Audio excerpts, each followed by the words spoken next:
So, on that note then, with your one issue being cannabis and its obviously its regulation, can you explain the benefits of medicinal cannabis? Okay, well, medicinal cannabis. All right, I'll try and encapsulate that as quickly as I can. Cannabis has been used by mankind for over 5,000 years. We know that from archaeological evidence. And it's been used in traditional medicines. In fact, I believe if you go back 100 years, something like 50% of all the medicines in the British pharmacopoeia contain cannabis. Right. I know that's a remarkable, that's almost unbelievable fact, but it's true. You know, it's a well-known anecdote that Queen Victoria used cannabis for period pains and for arthritis and things like that. We now know, and I touched on this earlier, we now know why cannabis works, and not why it works for so many conditions. Because in 1988, an Israeli scientist discovered what we now call the endocannabinoid system. And this is a fundamental physiological system that exists in mammals, birds, reptiles and fish. And it regulates our cardiovascular system, our central nervous system, our immune system, our gastrointestinal system. It is extraordinary. And what this means is there are chemicals pulsing around in our body which are chemically equivalent to the chemicals you find in the cannabis plant. Right. It's the most extraordinary thing. And you know, the only source of these chemicals, which we call cannabinoids, the only source of them outside the body is the cannabis plant. So it affects the psychology of a person, essentially. Long-term use has often been related to psychotic illnesses and areas around that area. Well, it's often been related to psychotic illnesses by the Daily Mail. It's I would probably say more often than not, yes. Listen, cannabis is a psychoactive substance. Right? Therefore, obviously, it has the potential for harm. Obviously. Clearly, and I mean, this came out recently in the recent New Zealand study that was published, where it was confirmed that we know that cannabis can be dangerous to the children's developing brain. Probably much less dangerous than most other substances. But when the brain is developing, it has a property which is called plasticity, which means that the way it develops and the way it grows can be altered and changed by what happens to it. Now that might be taking substances, alcohol, cannabis. It might be life experiences like your parents getting divorced or moving school. But the developing brain is very vulnerable.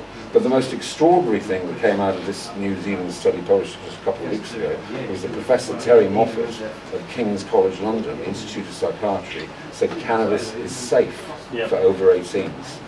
Completely unequivocal statement. I mean, that is the most extraordinary change, if you like. We're beginning to get the truth. And we've been living under a cloud of disinformation, untruths, and deliberately misleading propaganda. But the interesting thing about Clear, I would say, is you're not after the legalisation of cannabis, you're after the regulation of cannabis. Can you explain the differences? Well, we're looking for more control. All right? Prohibition, which is what we have at the moment, provides no control. That's why children can get hold of cannabis, because the only ID that a dealer asks for is a £20 note.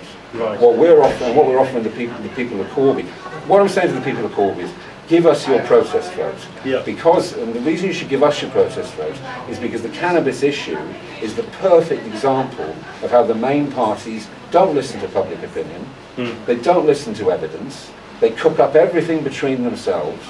You know, we live in an oligarchy of the media, the main parties, and the banks. And they lie to us.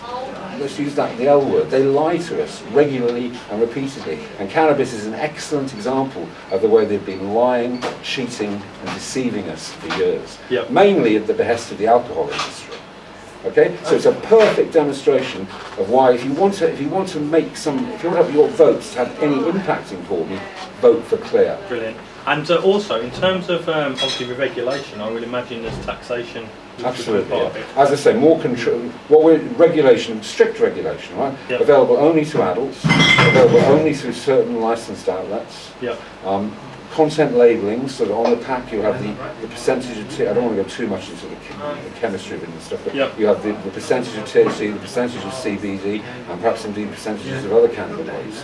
You'll know what you're buying. You'll know it hasn't been sprayed with glass or got fiberglass mixed in with it, as has happened. It'll only be I'm not saying it's going to completely eliminate children getting hold of it. But at the moment, it's easier for a child to get hold of a £20 bag of cannabis than it is to get hold of whiskey Well, saying that, what advice would you give to parents if their children were considering taking cannabis?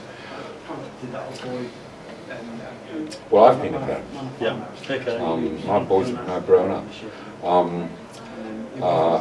I was always very open with them about it. Yeah. Very open with them about it, and I told them the full facts about it. Yeah. I also told them that it was prohibited and I could get in trouble with the police if anybody knew that. So I told them the full facts about it. And I think that's the most important thing you can do with children, is give them the facts, yeah. to respect them, tell them the truth. You know, the government keeps on going on about, oh, it might send the wrong message if we do that, it might send the wrong message to children if we do this.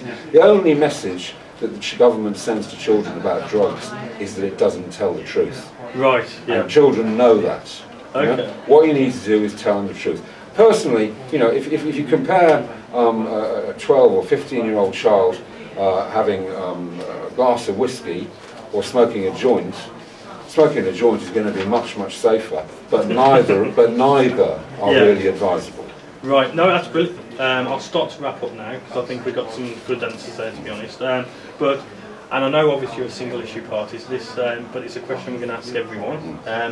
If you could actually put through a single policy, being the MP of Corby, what would be the key policy and how would you word it? I'd introduce the tax and regulation of the cannabis supply chain.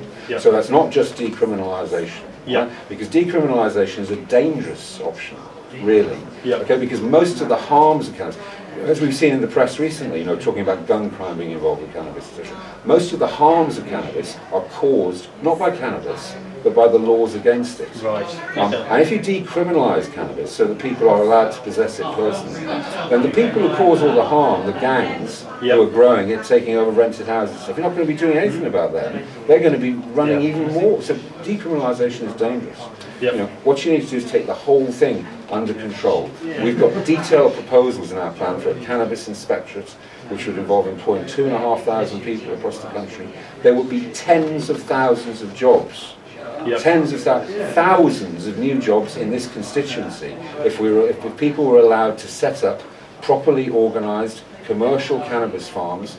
It's a very labour-intensive industry where people can be employed. There would be thousands of jobs in this constituency alone.